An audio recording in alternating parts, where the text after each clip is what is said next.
argued with God? Yes, sir. What do you mean arguing with God?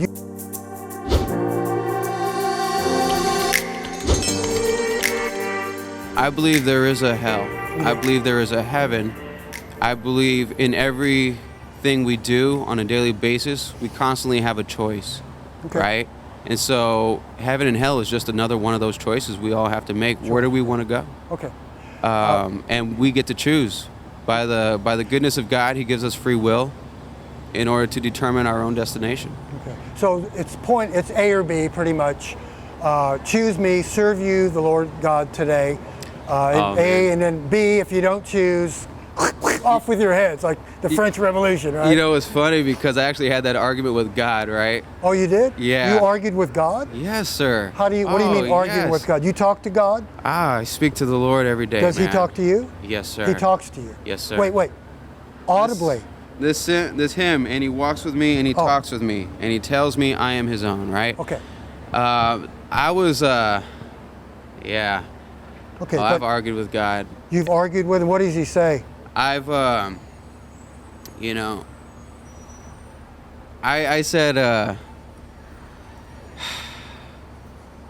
man. I mean, did you hear him audibly? Or you mean in your head or what?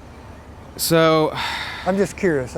Yes, sir. So there have been moments where, like, one day I was arguing with the Lord and asking him, why can't I continue doing stand-up comedy, right? I did it for 7 years. Oh, wow. I was like, everybody has to have a job, right? Why can't I continue doing this, you know? And then I opened up the book to a verse I'd never read before, Psalms 1:1, where he says, blessed is the man that walks not in the counsel of the unrighteous, but the Lord, yeah.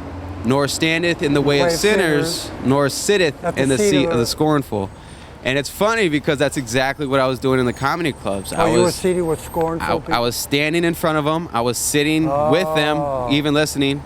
You have to understand, comedians are just evangelists for their own opinion, right? Sure. So that verse spoke to me. I believe that's why this book is so amazing. You know, why did I not open up to Job or Revelation? But it was that verse, and like the precision was just so. You didn't open up to Job. That's pretty harsh stuff, man. You know, God allows his kids and his family to be killed. Woo. It's amazing what a person's willing to endure, right, with the peace of the Lord, like peace of God. You know, that's one thing I'm learning is that like pray without ceasing. By doing that, I was able to run a mile in 8 minutes for the first time in my life, and I've never done that before. Alrighty then. He's run a mile in 8 minutes, a whole mile. I'm not saying I could do that right now. I definitely could not do that right now. That would be a miracle if I could. You know my age. I'm a retired competitive duathlete. That's what I did. I retired a few years ago. And at my age, I used to run 6 minute something miles plus bike and then 2 runs in a duathlon. Yeah, I definitely. And I'm an atheist. I mean, oh my God. And if that's all it takes is just a prayer to be able to be an elite athlete or even, you know, to lose weight or whatever, we would all be perfect because specimens. we used to train our asses off. That's why I was competitive, Yeah. Well, so at the top of the video, he talked about choices. And for me, this is really difficult. I've said it before. Free will is an issue for me. I've never gotten a straight answer out of any religious person who believes that God knows everything and has always known everything and still somehow gives us free will. That does not follow at all. I mean, whether I'm going to go to hell or not, if those things are real and if the Christian God is real, that's not a choice for me because God already knows what's going to happen. So how do I actually have a choice there? Where is the free will? Where does the free will come into play there? Oh, well, the fall of man. Okay, but God knew that man was going to fall, right? And he set up the universe the way it is. So he chose this universe where he he knows what's going to happen to all of us. He could have set it up differently, I assume. Maybe God didn't have a choice but to set it up this way. Maybe this was the best outcome, but then doesn't that say that God is not all powerful? There are certain rules that he has to follow, rules that he can't skirt. So where does free will come into? He's following the super duper God above him, who made him, and created him. Right, and there's a philosophical discussion for you. But I mean, absolutely. If we can argue with God, or even pray and change things, what does that say about God's eternal plan? Like you said, it was supposed to be God created the universe, had a plan. It's unalterable. He already knew from the very beginning how the end was going to happen and everything in between. Well, essentially, that means that your prayers mean nothing then. Mm-hmm. Yeah. Your prayers mean nothing, and your arguing means nothing. And how would you, if you are really a true believer, think that that's bold, man, to think that you can argue with your supreme being, your supreme being who has all power, all control, can do anything, has done everything, has created everything, but yet you can argue with him? And apparently argue with him a lot, according to this guy. This guy is arguing with him a lot. Yeah. Man, that's bold, I mean, what about heaven and hell and free will? If you can argue your way out of it, then God is not all powerful. God does not have an eternal plan. It's not very moral either. I mean, if you really think about the concept of free will, I mean, he gives you basically, like I said to this kid, you choose and God will bless you, go to heaven. If you do not choose God using free will, he gives you a choice, choose A or B. Well, I choose B, which means thanks, but no thanks. I'll live my life without a God. And because of that, punishment, hell. Right. That's eternal it. A or B. punishment. I mean, not even just like, killing you. No, eternal punishment. Right, exactly. Right. Yeah, eternal punishment. Horrible. Yeah, exactly. I mean, we have free will, he said, and through that free will, we get to determine if we are going to go to heaven or hell. Yeah. Well, no, that's not exactly what it says at all. Predetermined. I mean, it's predetermined. Exactly. So either I'm going to heaven or I'm going to hell. Nothing I am going to be able to do to change that. No, that's when they're going to get into it's in the book of Ephesians chapter 1, the predestination, the Calvinism thing. Mm-hmm. God already chooses you before the foundation of the earth. So certain people have already been chosen to be saved and others haven't. Well, then why do that at all? Why not just go ahead and go along with, what a horrible, horrible person or being that is. If you already know, I've chosen these people, they're going to heaven. I've chosen these people, they're going to hell. But we're just going to let it play out. And then, why not just say, okay, I've created this. We're all just going to have this wonderful heaven.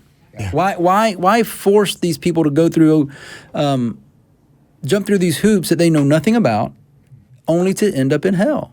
Yeah. He said some pretty crazy stuff. Didn't he start out? He did. That's how he started out for sure. But that was just a small point of what he said that I wanted to mention because like I said, it always gets in my craw. It's an issue that I have with the Bible and Christianity and other religions that claim the same kind of stuff and try to say that you still have free will. One thing I wanted to go over is how he seemed when he, his body language and the way he was talking when you asked him whether he was hearing God audibly. He dodged the question like 2 times, and then he was like rubbing his leg, and he was doing this back and forth motion, and he was like, kind of looking down to the side. And to me, that really conveys a sense of like he's trying to come up with a way to make his story sound, believable. And I don't think it's in a malicious or deceitful way that he's trying to do this. Yeah. I think it's literally just like, okay, I'm talking to someone who is an atheist and I have to put this in a way that's going to seem reasonable in some way to this person, As if I don't know this stuff. Right. We've never been. Well, he doesn't know that. No, he didn't know that. Well, I think I told him on one of these. You did. At some point, but he doesn't know to what extent you were into it and stuff like that. And he might assume, like he does later in the video, that, you were not applying the word of God. You were just reading the Bible. Yeah, that's very common. Yeah. I get that quite often. You know, and he said it's amazing what a person is willing to do, or what a person is willing to endure. Yeah. With the peace of God, you know. So, you know, and you brought up Job, you know, and all the horrible things that he had to endure. That's not peaceful. There's no peace there, you know. He went through all these things, you know, those horrible things, you know. I mean, and somehow he's supposed to do that and endure all that so he can end up with peace. That's somehow he's going to win God's favor through all this, and then he's going to have peace, you know. So essentially, what it's telling us is just, you know, your shitty circumstances are you know, just what God is doing so you can have peace later. Yeah, you know. This young guy was really, really sincere. I mean, he was. a really nice Yeah. guy, and many of us have been where he's at. And when I was his age, of course, as you know, I did the preaching and traveling, starting churches. But I don't remember guys arguing with God. I used to go out and walk at night. I know you're going to think I'm crazy. I was. And I would go out and walk and talk with Jesus. I know where that kid's coming from. I mean, he was a nice young man. He really meant well. But I did that. I used to go out and walk and talk with the Lord. I would ask God to give me a message to preach on for the next Sunday. And I thought I heard this still small voice. It was all in my head, obviously. So I know where this kid's coming from. But as far as the arguing goes, I never remember doing that, ever, because I just trusted and obeyed the Lord. He's God, right? And I'm just a slave or his son or his servant, so I had to obey. I think I might be able to relate to what he was saying because definitely in my childhood, I could definitely say I had, you know, arguments with God. I wasn't hearing anything back. It was just kind of an argument with myself over like, how can you be an omniscient, you know, wonderful God that does only good things and still let me be going through the things that I'm going through. There was a lot of anger there. There was a lot of like, why? What is the point? What did I do wrong? And I feel like that could, I guess I kind of saw that in him a little bit, kind of the way he seemed to be thinking back on his arguments, that it didn't seem like something he was necessarily proud of. I saw a little bit of shame there, I guess. To me, that says that, you know, the argument might have been something that like I was going through, where it was like, why are you doing this? And then you argue with yourself, well, because I don't understand, or because there's something that I can't see that God can see, you know, and it's all part of the mystery and the plan and all that stuff. Yeah. And I don't understand really what he meant by argue with God. I mean, you know, when I was, you know, still trying to believe, you know, I would try to bargain with God. You know, God, I will be better if you give me this or whatever. I never argued with him on a sense that, you know, well, I read this passage of the Bible and I'm like, you know what, God, that was wrong, and you're incorrect. I mean, who would win that argument? You know, even with himself, he was really having an argument in his mind. If he believes all that was true and it was truly going on, and God was truly speaking back to him, and he said in some way, I don't think he ever clarified whether he heard the voice or whatever, but no, he never did. He said God spoke to him. Who won that argument? You know what I mean? And how did it come? What was the conclusion of that argument? You know, I mean, He was grasping. He probably got a sign one way or another. He got a sign, and that was the argument. That's why I don't think it was necessarily like an argument where he was, you know, advocating for one thing and God was saying, no, you're wrong, and he was saying, no, God, you're wrong. Right. I think my guess would be it was probably more of a fight than an argument. Well, people that would say they communicate with this invisible guy in the sky, and they argue and have debate and dialogue with God. There are lots of scriptures about that in the Bible, Old and New Testament. I think it was Abraham. What is this? I got one here. Abraham argued with God regarding Sodom and Gomorrah in Genesis chapter 18. I think that's the one, Eric, you were telling me about before, where he was arguing, saying, if you would find this many righteous people, then would you spare Sodom and Gomorrah and so forth. Right, and I think from what my understanding is that it started off as find 10 righteous people, and that was God's number. And well, this person was able to argue with God, and he argued with God and said whatever. I don't remember what the scripture said, but he got God to bump it up to 20, and then he kept arguing with him, and God bumped it up again to 30, and then I think he may have went to another number, but it ended up being 50. So God started out at 10, swayed. and this guy swayed God. He argued with God, and God must have sat and thought and went, this guy's right. I think he's onto something here. Something I didn't think about before. I know everything, but I didn't think about that. With this new information, I will make a rational choice. Really? Yeah. Here's another one. Exodus chapter 32, Moses argued with God. God was going to destroy and kill his own people, which he did many times. He even sent snakes, venomous snakes, into the Israelite camp when they disobeyed him. But so here we have a human being interceding for other people to God. That God would destroy. Stop. Hold. Don't kill these people. In other words, his morality was much greater than God. Obviously. What a concept. No. That speaks volumes. There you go. See. And then there was another one. The Gentile woman had the audacity to disagree with Jesus in Mark chapter 7 and so forth. There's just a ton of them in here. Yeah. And if there's a real plan, that God set forth that is unalterable, then all of that, even within the Bible, just contradicts that idea. That there's some plan that we're all unable to change. We're all just following it, even though we're unaware of it. Everything, me touching that cup, me touching my whatever, it's all unalterable. It doesn't matter. Right. What's the point then? What's the point of prayer? And when you, even with not even just argument, with prayer itself, are you trying to change God's unalterable plan? Is that what you're trying to do? I mean, hey, that's pretty bold too. Then, if you're praying for things, are you trying to change God's unalterable plan? And can you do that with prayer? Then it comes down to selfishness. Yeah. Are believers selfish? Because you hear believers, and often we hear people out when we have our activism. They're always talking about, and I think it was you and I, Joshua. We were discussing something with someone.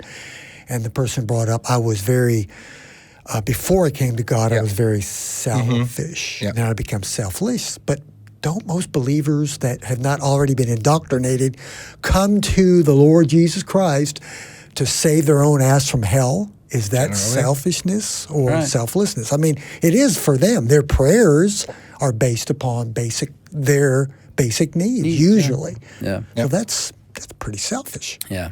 He really gave it to stand-up comedians in that whole thing too, right? I mean, boy, according to what he was saying, not just the comedians, anyone who goes there also. All right, exactly. The people who were listening to him. Yeah. He literally compared, so I have here the verse that he said, not the exact verse, but basically what he said. He says, "Blessed is the man that walks not in the counsel of the unrighteous, nor standeth in the way of sinners, nor sitteth in the seat of the scornful."